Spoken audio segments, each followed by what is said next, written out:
West TV.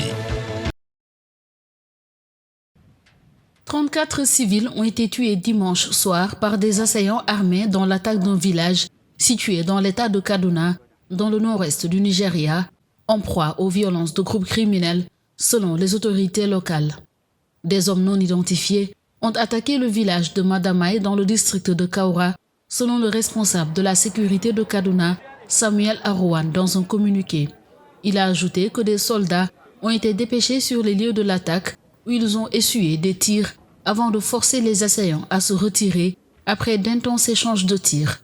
Certaines maisons ont été incendiées par les assaillants à l'extrémité du village. Selon ce responsable, 2 suspects ont été appréhendés et sont actuellement entendus. Depuis des années, des gangs criminels appelés localement bandits pillent les villages, volent le bétail et pratiquent des enlèvements contre rançon. Cette année, ces gangs ont pris pour cible des écoles et des universités et ont enlevé plus de 1400 élèves, selon l'UNICEF. Environ 2000 manifestants ont dénoncé ce dimanche à Tunis le pouvoir romain d'un seul homme, disant redouter un retour à la dictature de Ben Ali après l'adoption par le président Kais Saïd de mesures exceptionnelles cette semaine. Blindés, fourgons de police et barrières métalliques pour filtrer le passage d'une zone à l'autre, les forces de sécurité sont déployées en masse sur l'avenue Bourguiba, principale artère de la capitale. Qu'il réinstaure la Constitution et nous irons voter. Et le peuple votera en toute liberté. Nous n'apprécions pas la période passée. Donne-nous la liberté du vote par les urnes, comme tous les pays démocratiques.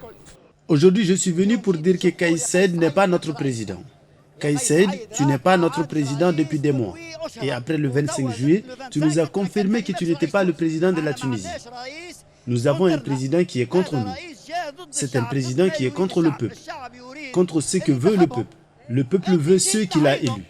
Et toi, Kais Saïed, tu les as retirés. Tu as piétiné la Constitution. Toi qui es professeur de droit.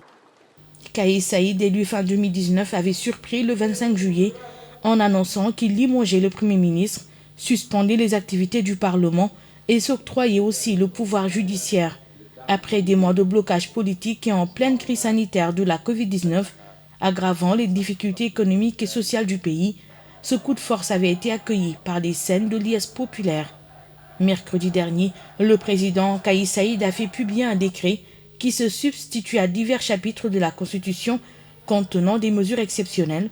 Celle-ci pérennise le gel du Parlement, lui permet de légiférer par décret, de présider le Conseil des ministres et d'édicter des lois dans tous les domaines.